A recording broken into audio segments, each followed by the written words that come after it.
Welcome back. Former Missouri Secretary of State Jason Kander, a possible White House contender in 2020, got a pretty good taste of New Hampshire politics last year, jumping into the debate over voting rights and campaigning for Manchester Mayor Joyce Craig. He's back again for his first visit of 2018, and he is our guest this morning on Close Up. Jason, thanks for being here. Good to be with you. So last week you staked out some very forward-leaning policy territory on Twitter, calling for the voting age to be lowered to 16. What's the case for allowing 16-year-olds to vote? Well, look, if you think about what your life is like at 18, you know, you're either leaving the house to go to college or you're very possibly leaving to enter the workforce. It's a time of transition, and that's the time when we expect people to engage and start voting, which doesn't make a lot of sense when you consider the fact that people are more likely to vote and stay engaged over the course of their life if it's a habit they start when they're young. When you're 16, you're in a much more stable situation. It's much more likely that you're going to be able to start becoming involved and then stay involved. And if that's what we all want, and I think it is, for people to be involved in this democracy, then we ought to do things to make that more likely. Is there a connection here at all to the mass shooting in Parkland, seeing these young people react in such a way that is so powerful?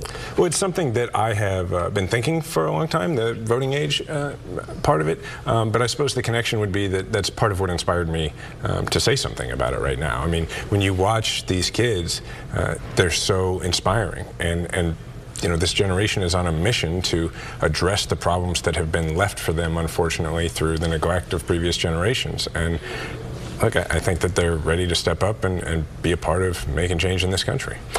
Everything we've known about brain development is trending in the opposite direction in terms of, you know, thinking that teens at, 13 to 16, it's still developing. A lot of their choices are made on a quote-unquote emotional basis. I know this kind of shades into the territory of a century ago, the kind of arguments that were made against women's suffrage. But there is some science there that says that the brain isn't quite ready for rational decision-making at 16. Is that an issue, I guess? Actually, there's a lot of science that says that cold cognition, which is the skill that you use to make a decision like voting, that the brain is pretty well fully formed at 16. And so when you think about it that way, 18 becomes a rather arbitrary way of looking at it. Let's get back to the shooting in Parkland. Sure. A lot of people are saying that this one will be different somehow in terms of getting some sort of traction or change in Congress. Do you believe that?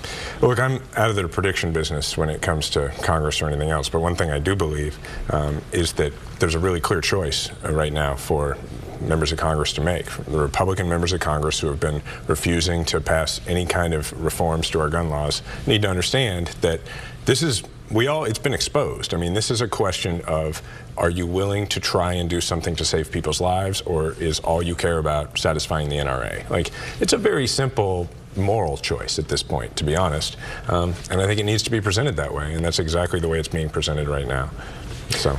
A moral choice indeed, but it's complex because you have moral people on both sides of the debate. It's not something like, say, slavery, perhaps a bad comparison there, but there is evil on one side and good on the other. But here you have good people on both sides of the debate. Kids are being executed in our schools. My son's 4 years old, and I'm like any other parent. This is something I think about a lot, and I think a lot of parents around the country do. And, man, kids are being executed in our schools, and it's absolutely a moral choice. I think it's very simple. Not to mention the fact, by the way, that this is not like an argument that hasn't been pretty well won. I mean, the American people overwhelmingly want something done. There's a small minority of people in this country who happen to be Republican members of the United States Congress who refuse to act. Everybody wants them to do something, and I'm sickened by the fact that we seem to be having a debate not about what to do, but about whether to try. Kids are being shot in school. There's nothing else that needs to be known.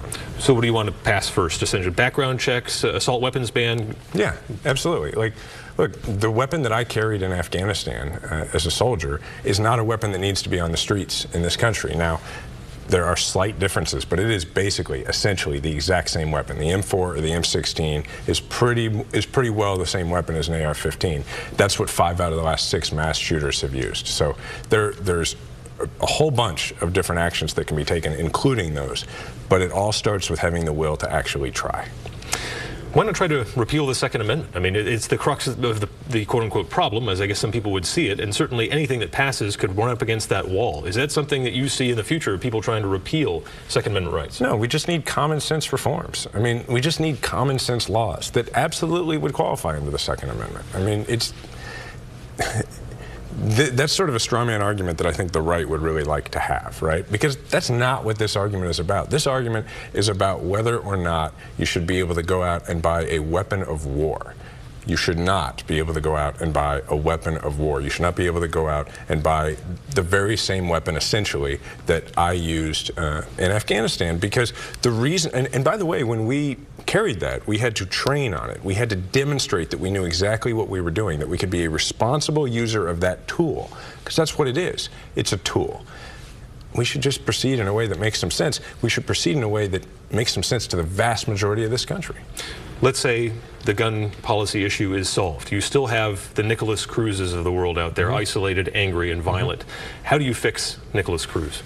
Well, first of all, you make sure that he can't buy an AR-15. But second, I think this is, again, sort of this idea that's been presented by the NRA that somehow you can only work on mental health, but you can't do anything about addressing the fact that weapons of war can be bought and carried on the street. Why would we not address both of those things? I mean, certainly, again, our kids are in danger, and they're asking us to protect them. Voting rights.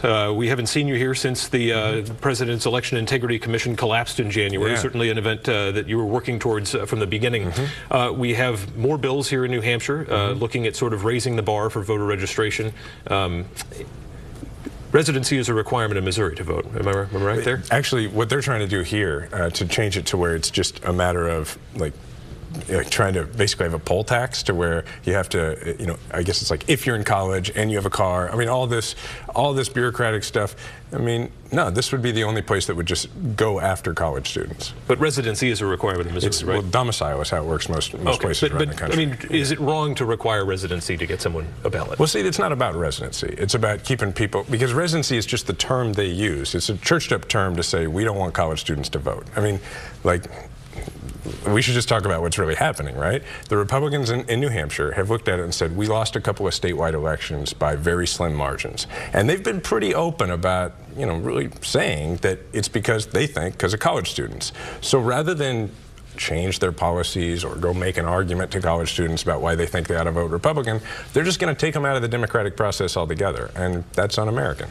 And we know you guys will be working on that issue here. Right. You mentioned you're a veteran of the war in Afghanistan, excuse me. The president is saying he'd like to plan a military parade in Washington, D.C. Yeah. What are your thoughts on that as a veteran?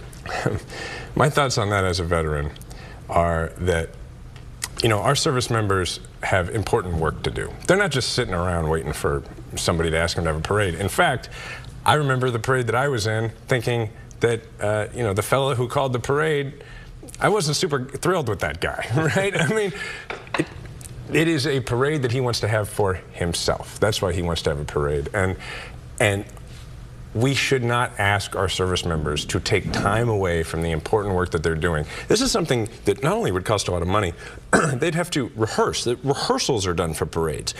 You would have people who are skilled service members in their job who get up every day wanting to protect the country, would for weeks have to get up and practice marching like they were back in basic training.